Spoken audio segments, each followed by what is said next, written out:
anong very significant thing na meron ang Macedonia noon? They have this Christ-like generosity. They have Christ-like generosity. And we can see or read that, and actually this is our scripture for today. It's in book of 2 Corinthians 8, 1 to 12. Sabi, and now, brothers and sisters, we want you to know about the grace that God has given the Macedonian churches. Yung tatlong nabanggit ko. In the midst of every severe trial, their overflowing joy and their extreme poverty welled up in rich generosity. For I testify that they gave as much as they were able, and even beyond their ability, entirely on their own. They urgently pleaded with us for the privilege of sharing in their service to the Lord's people, which is, yun po yung Jerusalem. Yun yung tinutukoy ni Paul po dyan, yung Lord's people is yung sa Jerusalem, which is that time then ay poor. And they exceeded our expectation. Sakto yung sinabi natin kanina. We do not expect some people na akala natin hindi nagbibigay, pero they gave themselves first of all the Lord, and then by the will of God also to us. So we urge Titus, just as he had earlier made a beginning, to bring also to completion this act of grace on your part. But since you excel in everything, kausap niyo yung Corinthians, in faith, in speech, in knowledge, in complete earnestness, and in the love we have kindled in you, see that you also excel in this grace of giving. I am not commanding you, but I want to test the sincerity of your love by comparing it with the earnestness of others, which is yung Macedonian churches. For you know the grace of our Lord Jesus Christ, that though He was rich, yet for your sake He became poor, so that you through His poverty might become rich. Hanggang 12 po yan. And here is my judgment about what is best for you in this matter. Last year you were the first not only to give, but also to have the desire to do so. Now finish the work, so that your eager willingness to do it may be matched by your completion of it according to your means. For if the willingness is there, the gift is acceptable according to what one has, not according to what one does not have. Ano nga bang ibig sabihin niya dyan? Now, as we read this scripture, there's a very significant thing na ipinigay or naisulat ang ating kapatid na si Paul for the Corinthian church. And surely sa atin din, it will reflect onto us. But of course, to this letter, not only hindi lang dapat natin tignan na para lang ma-inspire tayo. No?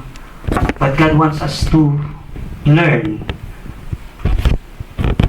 when and how to be an inspiring example of generosity. Kung paano tayo maging inspirasyon, kung paano tayo maging example of being generous. Kaya katulad ng title kanina, Christ-like generosity. Say for example, nung mga bata tayo, di ba? Matandaan natin, mga siguro 3 years old pa tayo, tandaan nyo pa po yan. Hindi na siguro. Pero, yung mga nanay, tatay natin, or syempre, yung mga anak na iba rito, or nag-aalaga rin tayo noon, pag binigyan natin yung mga siblings natin, mga bata noon, mga anak na bata noon, tapos sasabihin nyo, pengi! Kayo nagbigay, tapos hihingi tayo, di ba? Di ba mahalataan natin minsan, they're very reluctant. Di ba? Pingi. Ikaw na natin nagbigay. Pingi. Parang ayaw pa nila. Samantalang kitang-kita mo sa likod, 5 pakete pa. Yung ano niya, yung cornic niya. Kumbaga. So,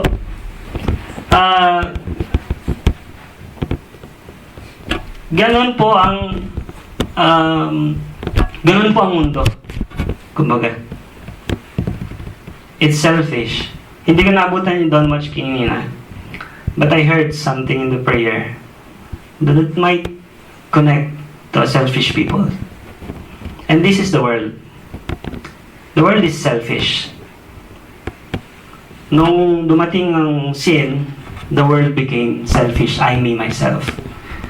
It is, yun yung pinamana ni Satan. Kumbaga. The world became I, me, myself. Pero hindi hahayaan ng ating Panginoon yan. Through this chapter, God shows us how, is showing us how to be generous. And in verse 1, yan, nakita na. In verse 1, not only that Paul is saying that we need to be inspired, you must be inspiration to the other people. Paul attributes the Macedonian people with their amazing generosity to the grace of God. Of course, yung Macedonian people, napaka-wonderful people. Sabihin natin kunwari may mga foreigner pupunta Pilipinas, oh, the Filipinos are very wonderful. Tayo din. Kung pupunta tayo doon, they are wonderful people. Not because they're wonderful, but because God changed their lives. It is God Himself who changed them and made them become beautiful and wonderful and generous enough. Now, Paul describes their amazing and inspiring example of generosity in verse 1 to 2. But what is that? The unexpected generosity. Napakaganda nga nung sinabi natin kanina. Even me, I didn't expect na masasabi niya yan. That there are really people na unang-una natin makita o something nakasama na natin sa simbahan. We don't see them tithing or something. Pero unang-una silang nagbibigay in terms of trouble. But little do we know sometimes. They give secretly. People, sometimes, they don't show what they give, but they give secretly. Baka mas malaki pa. Baka mas malaki pa binibigay. And those are the peoples we do not expect na napaka-generous pala nila. And that's the kind of people na nakita ni Paul in the Macedonian churches. Sa Philippi, sa Thessalonica, sa Berea. Imagine, yung history na dinaanan nila, nasakop sila ng Roman Empire hanggang sa naghirap sila. Diba? Nung nabasa niyo, wherein yung pinagdaanan nila, very severe trial, sabi niya nga doon eh. Very, very severe trial. Kumbaga, poorest of the poor. Kumbaga na. Sabi natin ganon.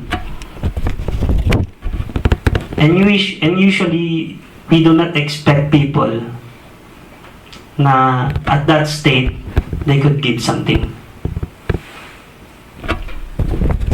Do we think of people, sabihin natin nakakita tayo ng taong grasa, nagbigay ng pera sa atin? For me, siguro, no, it's impossible. But when I read this one, oh nga naman, no. They're very, very generous. But that's because of the grace of the Lord. It is because of the grace of the Lord which filled their hearts with joy and moved them. At yun yung nagagawa ng grace ng ating Panginoon, is to move people from unexpected ways, is to move their hearts, is to move our hearts. Na even you yourself, hindi mo na-expect, nakakagawa ka na pala ng isang bagay na hindi mo akalain, o hindi natin akalain, pwede pala natin gawin. For the glory of God. And that's what happened po sa Macedonian churches. Yan po yung and yung verse which reflects the unexpected generosity of the Macedonian church. Very, very unexpected, but very, very joyfully seen yung kanilang ginawa. It's an overflowing joy.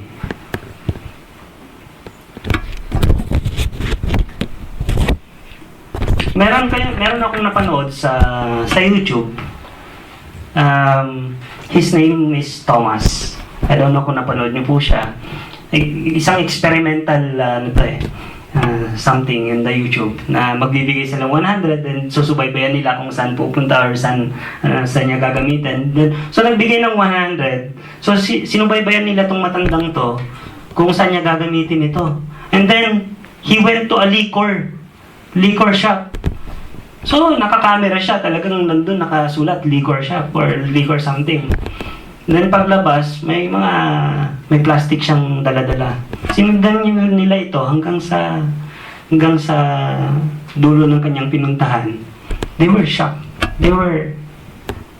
They expect na bote yung ilalabas niya sa supot. But it's unexpected. Yung nilabas niya, tinapay po. Tinapay na fresh, binigay niya po sa kapwa niya mahirap. And then he went to the other table. Nagbigay na naman po siya ng tinapay or chichirya. Just for the other people to eat. So lumapit yung taong to. Sabi niya, halika rito, nagsorry siya. Kasi pinag-isipan siya na liquor yung bibili niya. But then sabi nung matandang to, there are things money cannot buy. I get happiness out of what I am doing. And surely, ang Macedonian churches, they get joy out of what they are doing in glorifying the Lord.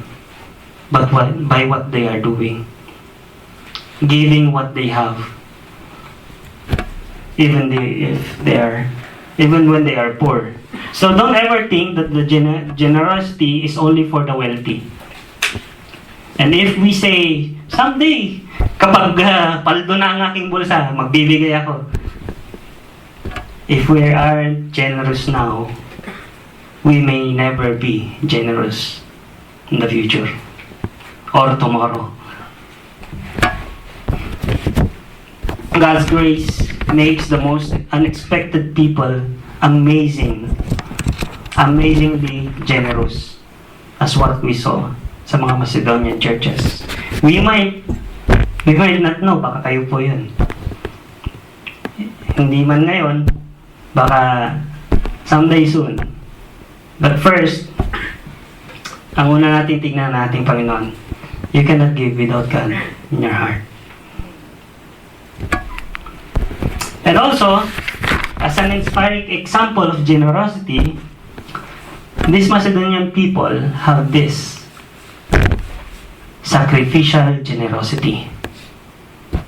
This is very essential to a Christian. Sacrificial generosity. At nakita po natin yan sa verse 3. For I testify that they gave as much as they were able, and even beyond their ability, entirely on their own. See? They went beyond. They went beyond their ability. Nagbigay sila kung anong meron sila, and beyond. Meaning say, ito ibibigay ko sa iyo, at meron pa ako. Sandali lang, meron pa ako. Yun ang mga kapatid, when we leave our comfort zone kasi yun money. Most of the people in this world money became their comfort zone. And if we get out of this comfort zone, that's the time God will show us or give us more for us to be able to give more. Huwag po natin ikahon yung pera. Huwag po natin ikahon kung ano yung possession na meron po tayo dito sa mundong ito. This is not ours. This is not ours. Sabi nga, money is the root of all evil. Meaning yung focus nyo sa money, don't focus on the money. Get out of that comfort zone and focus unto the Lord na siyang provider.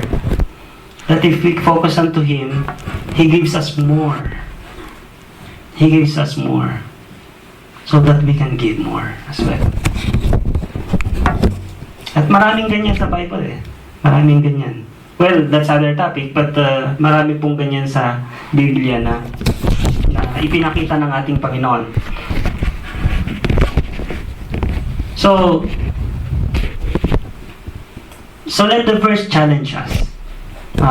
Let the verse challenge us to get out of our comfort zone and give beyond our ability. This verse itself can challenge us. And since we have, kung meron po tayong sacrificial generosity, of course, hindi po aalis dyan. Meron din po dapat tayong self-initiated generosity. We initiate. Kita niyo naman yung ginawa ng Macedonian churches. Anong ginawa nila? They urgently pleaded with us for the privilege of sharing in this service to the Lord's people. Kumbaga parang nanggagaliiti or excited sila. They even plead. Uy, kanino ko ibibigay ito? Sige na. Sabihin niya kanino ko pwede ibigay ito? Ito na oh. Excited pa sila. The joy, the excitement, and they plead. Sila pa yung mismong nagpi-plead to help. Now,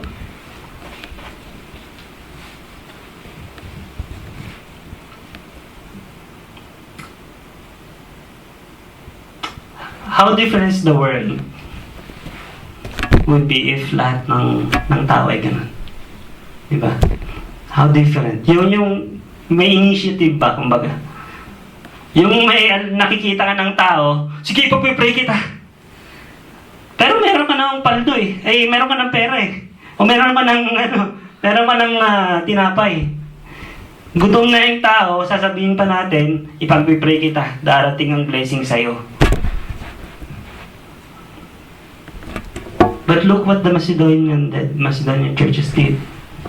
Kung anong meron sila, agad-agad, agad-agad, binibigay nila.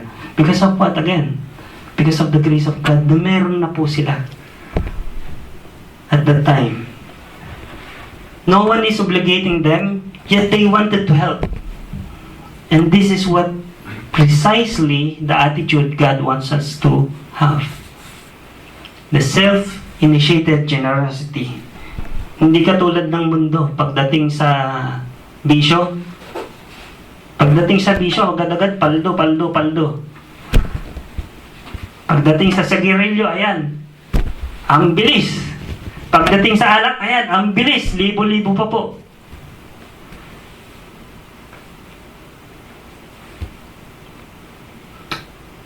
Pagdating sa gusto ng laman sa labas, ang bilis. Hindi nila iniisip agad-agad, labas pera. Pagdating sa simbahan, ayan na, wala na po. Kanya-kanya na. Nawawala na. Wala akong bulsa ngayon eh. Ganun yung nangyari. See ang twist ng mundo ngayon. How selfish it is ang mundo ngayon. And thankfully, tinuturuan tayo ng ating Panginoon how to be generous. And from these churches, we saw how generous they are. And how inspiring na example sila sa atin. Na merong self-initiate, may initiative sila to give.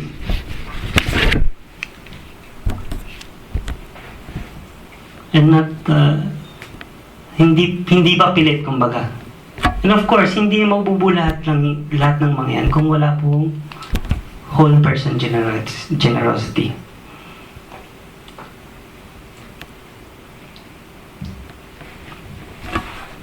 Sa verse 5, it describes that whole person generosity. It means, and they exceeded our expectation. They gave themselves. That's the one. They gave themselves first of all to the Lord. And then by the will of God also to us. They gave themselves, binigyan nila yung buhay nila, yung kalakasan nila, yung puso nila, una sa lahat sa ating Panginoon. And next, to the people around them. Just like I said kanina, we cannot give without God in our life. Pwede tayong magbigay, oo. Pwede. In our own will, without God. Meron mga taong ganun. Pero karamihan, may bawi. Ang mundo ganun. Karamihan may bawi. Merong kapalit. Meron din naman walang kapalit. Pero pagdating ng trouble, meron pa rin. May kapalit. Naghahanap pa rin ng kapalit. Like I said, even one coin sa mundong ito, hindi po pagmamayari ng tao. Walang pagmamayari ang tao dito sa mundong ito. Even isang kusing 5, binaliktad po, isang piso. Even one coin. Wala po. Yung material na pinaggawa dyan, galing po sa mundo. Mundo na ginawa ng ating Panginoon. So wala po tayong inaangkin. Wala po tayong inaangkin dapat sa mundo. But what we give back to God with these possessions we have on earth is the gauge. Kumbaga, kung ano yung binabalik natin sa ating Panginoon, yun yung gauge ng yun yung gauge ng tao Meron, magbibigay 100, pero masama naman loob. Di ba? Magbibigay ng may narinig ko 5,000. Pero tuwan-tuwa. Di ba? So it's a gauge. It's a gauge. Yung money kasi nagiging gauge yan kung paano na po yung faith ng isang tao. Yung money rin kasi, nagiging gauge rin po yan kung gaano ka-generous ang isang tao. Yung money rin kasi, nagiging gauge po yan kung paano ang relationship natin sa ating Panginoon. How we trust God from our possessions. How we trust Him. At yun po ay yung ginawa ng Macedonian churches. Para hindi nila intindihin yung possession na meron sila, they gave themselves first. And that's what we need to do. We need to give ourselves first. Our strength, our talent, our time, our treasure. And after that, inutusan niyo si Titus, di ba? Inutusan niyo si Titus to finish the job or to kolektahin yung mga offering ng ating mga kapatid sa Macedonia. And not only sinabihin niya si Titus na kolektahin siya ang mga offering nila, pero of course, binigyan niya rin ng commendation yung mga Corinthian churches. Encouragement to them. encouragement. Na itong mga Macedonian, itong mga Corinthian people, Corinthian church, they have faith. They have speech. Magagaling tong mga to, matatalino tong mga to eh. Aral tong mga to. They have knowledge. But what Paul encourages to them and to excel of as well is yung pagiging generous nila. Generous giving. Or generous giver. Why? Because the Lord Jesus Christ Himself, He is our ultimate example of generosity. He is the one. At yun po yung naitanim sa puso ng mga kapatid natin sa Macedonia. When Paul is nagkakaroon siya ng ministry doon, tinamnan niya na po ang mga kapatid natin sa Philippi, Thessalonica and Berea regarding generosity, regarding what God, our Lord Jesus Christ is doing, or what our Lord Jesus Christ did to the humankind. But before that, yung ipinakita ni Paul, yung Corinthians 9, yan eh. For you know the grace of our Lord Jesus Christ, that though He was rich, yet for your sake He became poor, so that you, through His poverty, might become rich. But before that, Paul makes it clear that he is inspiring them and not commanding them, not forcing them to give. He made it clear sa verse 8. But nag-iwan po siya ng challenge to the Corinthian people, and that is the thing also na iniiwan ng ating Panginoon sa atin. The challenge, by what? By what? Yung challenge na makita natin, yung ibang kapatid nagbibigay, but by what they have. Katiting man nito, isn't it challenging na nakita natin yung kapatid nagbibigay? Hindi man pera, yung oras niya, yung pagod niya, ibinibigay niya kahit pagod na pagod na. Aren't we inspired of those kind? Diba? Kahit pagod na, galing sa trabaho, pagdating agad-agad, binibigay niya yung service niya just to glorify the Lord. I am actually inspired sa mga ganung tao. And just like the Macedonian people, ganun po yung ginawa nila. They might not have much possession materially, but because of the joy for the Lord's glory, meron sila. Ginagawa nila yung paraan para makapagbigay sila. And they're happy. Kasi ganun ang ginawa ng ating Panginoon eh. Ganun ang ginawa ng ating Panginoon at nabasa natin sa 9. And regarding sa 9, parallel verse niya po yan sa Philippians 2, 5, verse 8. Basahin ko po. Ano ko lang yung Bible.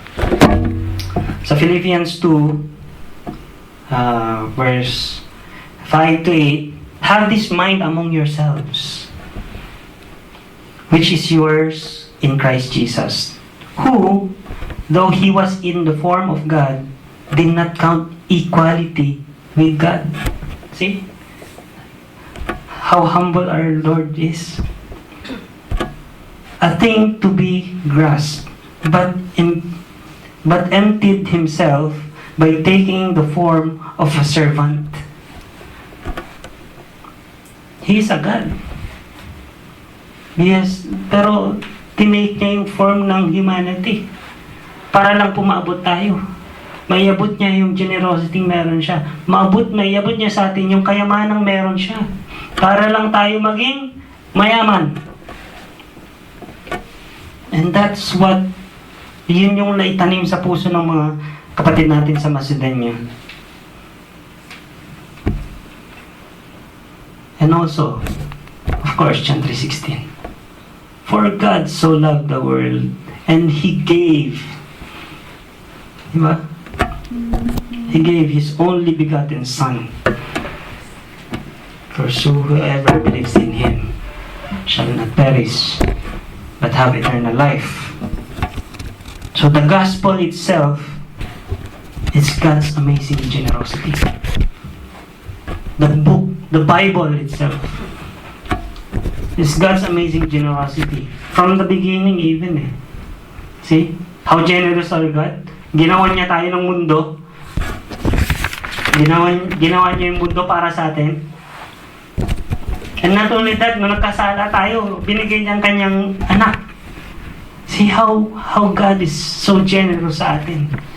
And that thing, yung challenge ni Paul sa ating lahat, to see how these Macedonian people na na-adapt nila yung generosity ng ating Panginoon. And how grateful kung ma-adapt rin po natin yung ganun. We will feel joy.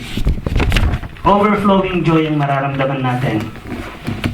And also, so just like Jesus Christ, He teaches us also to be willing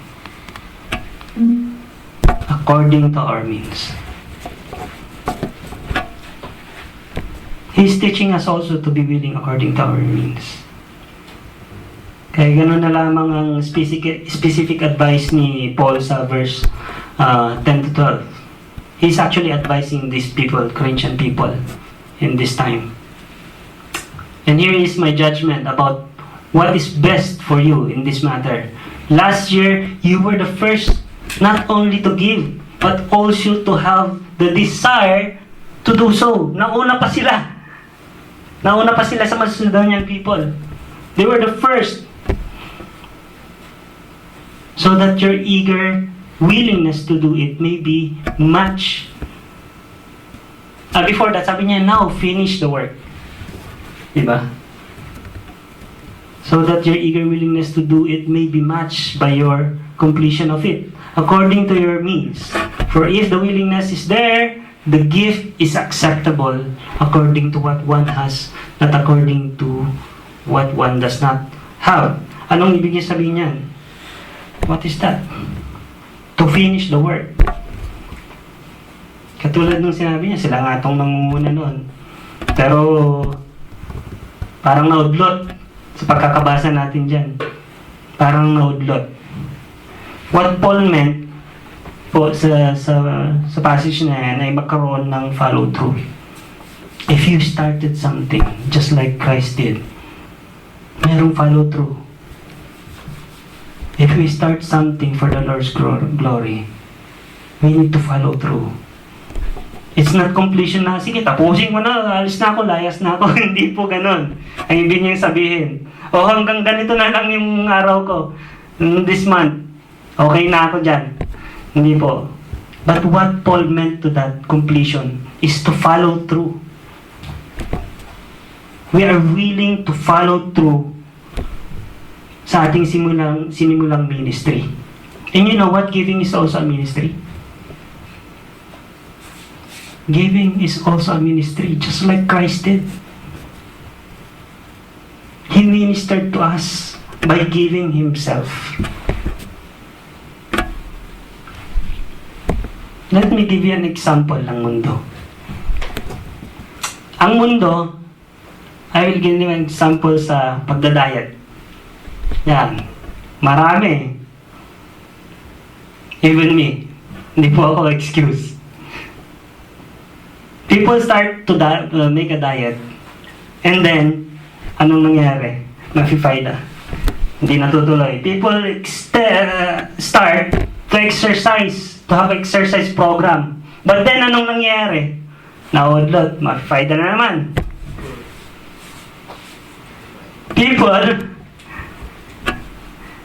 People start to read the Bible. Anong nangyayari? Naudlot. People start to give. Anong nangyayari? Naudlot. Why? Because there's no follow-through. There's no follow-through. Because there's no willingness to complete what we started. Wala yung willingness kasi. Hindi tayo willing eh. We are only willing to start, but are we willing to complete? Are we willing to follow through? Are we willing to go on? Lalo na sa mayroong mga ministry po. Kapag tumatagal na, parang nagiging burden na po sa atin. True. Well, I'm not exempted. But the thing is, we have to overcome to the grace of God. We have to willingly go through it. Let's complete the race. Let's complete the race. Now here's the world reason. I cannot give kasi I cannot afford to do something big just like noon yung ginagawa ko. Hindi ko na kaya. Then you're just being deceived, mga kapatid. Kung yun po ang thinking natin. Na parang hindi na natin kaya yung dati nating nasimulan. Yung first love natin, you're just being deceived by yourself. Or by the weakness na ini-impute ng kalaban sa ating isipan. But if we are willing, then we can overcome. We can follow through. That's why in verse 11, yung advocate ni Paul, yung proportional giving.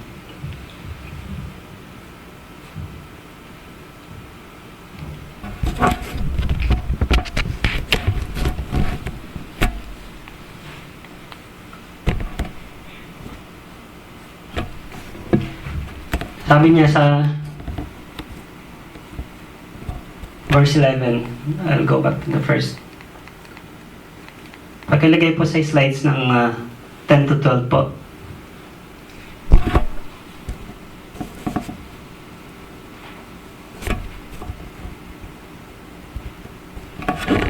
Let's see what Paul is advocating to the Corinthian people. Hindi, yung sa una po. Verse 11 to 12. Yan. Now finish the work. He's advocating there. So that your eager willingness to do, it may be matched by your completion of it according to your means. When you say according to your means, he is advocating a proportional giving. Just give what you can. Just give what you can, willingly, from your heart. If you have more, then you can give more, of course. If you have less, you may give less. Wala naman po masama dun. Kung dati nakakapagbigay po tayo malaki, at ngayon, hindi na, then you may give less. Because of the circumstances. But what Paul also is saying here, nakita natin sa Macedonian churches, that they are giving more than, beyond what they have. Paano kaya nila nagagawa yun? Because of the Lord Jesus Christ. They trusted the Lord Jesus Christ. That He is our provider. Ang importante dito, nagbigay tayo with the willing heart. Also, according to your means. Meaning kasi ano bang pangangailangan ng simbahan?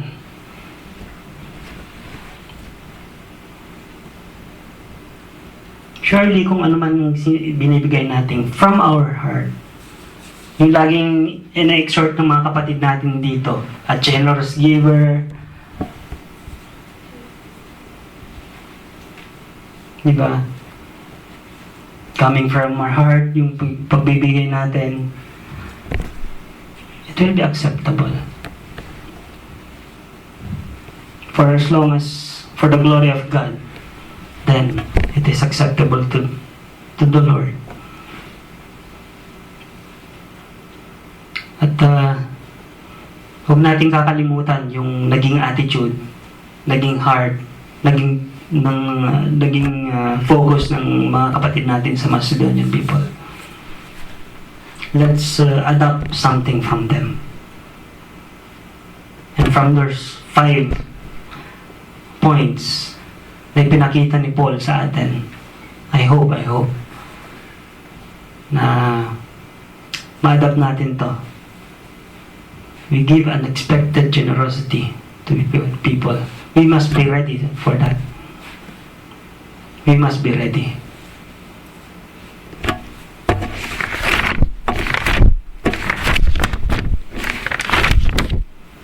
We must have a sacrificial generosity, a self-initiated generosity, a whole person generosity, and a willingness of giving according to our means. So our goal, ayan po, sinagot rin po ng chapter na yun, ng passage na yun yung goal natin. 2 Corinthians 8:13-15, our desire is not that others might be relieved while you are hard-pressed, but there might be equality. At the present time, your plenty will supply what they need, so that in turn, their plenty will supply what you need. Diba, napakaganda? The goal is equality. Our generosity reflects our equality to our brethren and to every churches in this world.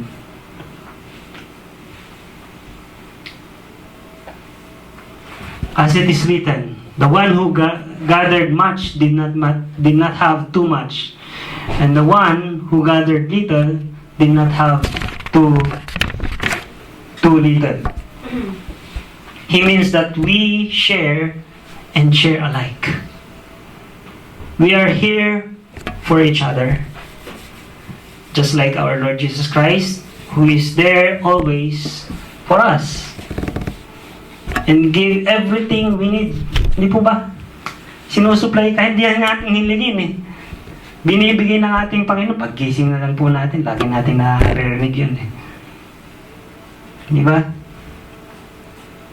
He became poor for us to get rich, to be rich.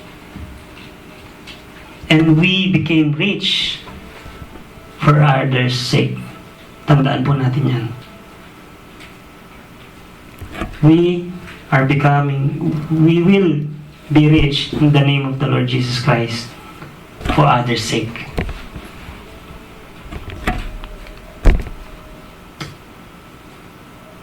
May abundance be your abundance. Let us pray. Hallelujah, Lord. Maraming salamat po ngayon po sa inyong mensahe, Panginoon. Truly, pinakita ninyo sa amin ang buhay ng mga kapatid namin sa Macedonia, O Lord God. Kung paano ninyo po tinuruan ng mga kapatid namin ito, how to be generous like you, O Lord God. Yung buhay ninyo mismo, Panginoon, na inyong binigay sa amin, ay sapat na, Panginoon, na dapat naming tularan, Panginoon. Wala man kaming pagmamayari sa mundong ito, Panginoon, but pinakita ninyo, tinuruan niya kami that we have to give ourselves unto you, O Lord, for us to be able to give what we have as well on this world.